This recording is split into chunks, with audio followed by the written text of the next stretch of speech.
As the summer signings continue in the Premier League, there are always a few who go the other way for a variety of reasons. Here are the 5 men we think could leave England this summer. China, Spain, somewhere else altogether. The on-off love affair between Diego Costa and China seems to have fallen on rocky times once more. Costa was a monster for Chelsea last Premier League season, despite falling out with Conte halfway through the campaign.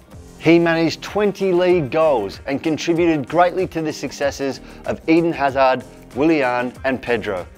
So why all the speculation again?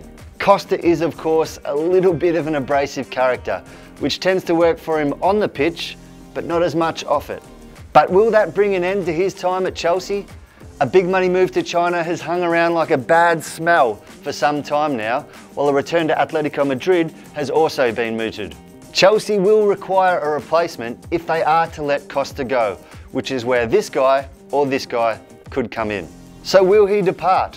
Whatever happens, for better or for worse, the Premier League will be a more boring place without him in it. Perhaps the saga of the summer so far is Alexis Sanchez, though neither the player nor the club have said anything about ending their union. Still, that hasn't stopped the tabloids linking him with both Manchester teams. Arsene Wenger has, of course, sold top strikers to Premier League rivals before. Remember Robin van Persie and Emmanuel Adebayor. But perhaps his destiny lies outside of England, which is where Bayern Munich come in. The links to Bayern have been going on for a few weeks now, and even the Chile national team added to the intrigue when they named their squad for the Confederations Cup. He's got a familiar face at the club in Arturo Vidal, and perhaps Robert Lewandowski's moaning could lead Bayern to consider their options. Now this will take a lot to get across the line, both negotiation and money. Fortunately, Bayern is good at the former and have a lot of the latter. Do you guys share our skepticism on this one though?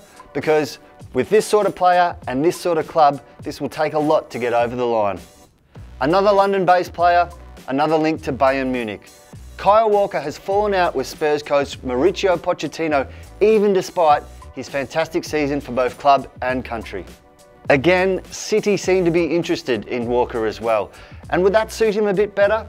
English players famously, of course, have struggled a little bit when it comes to leaving their familiar shores. Only 7 Englishmen have played in the Bundesliga in the history of the competition. The likes of Scotland, Canada and Algeria all have more. The last Englishman to play in the Bundesliga was Michael Mancien in 2014 for a struggling Hamburg team. Now, Kyle Walker is of course perhaps much better equipped to deal with the rigours of the Bundesliga, and joining Bayern pretty much guarantees you titles. But Walker in Germany? How do you see this one, guys? We're a little on the fence. Now, when it comes to transfer windows, Manchester United's summer of 2015 surely ranks up there with the stinkiest of all time. Let me run you through it. Under Louis van Gaal, United spent £132.5 million on 5 players. Anthony Martial, Morgan Schneiderlin, Matteo Darmian, Memphis Depay and Bastian Schweinsteiger. Only Martial and Darmian remain at the club, and indeed neither can be considered a first team player. Now it looks like Darmian could be headed back to Italy, with Juventus his possible destination. Good things were expected of the £15 million signing when he arrived at United, but apart from a few decent showings here and there, he's never really felt like more than a spare part at Old Trafford. Both club and player would be better calling this one off altogether, leaving only £51 million man Anthony Martial as the lone survivor of that awful summer. Ah, Loris, things are meant to be so much different. When Loris Karius arrived at Anfield at the start of last season, fans hoped it would see the end of the much maligned Simon Mignolet between the posts. Come the end of the 2016-17 campaign, however, things could not have been more different. After 10 unconvincing games for the Reds, Karius was left collecting splinters on the bench, while Mignolet had redeemed himself in the eyes of the Reds fans. Karius will start on the bench this season as well, and may even potentially be relegated to third choice goalkeeper with the return of Danny Ward after an impressive loan display in the Championship. A move to Augsburg back in the Bundesliga would seem a backward step for a goalkeeper that many expected so much more from not that long ago.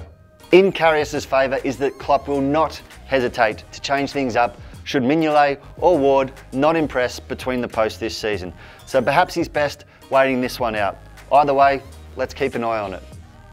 As always, don't forget to subscribe so you don't miss any of our videos. And do comment on this one. Did we get it right? Will these guys stay or go?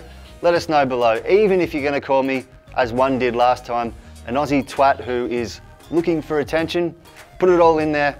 We'll see you next time, guys. But will that bring an end to the history? Yeah, this ensemble's probably going to get about 30 more comments.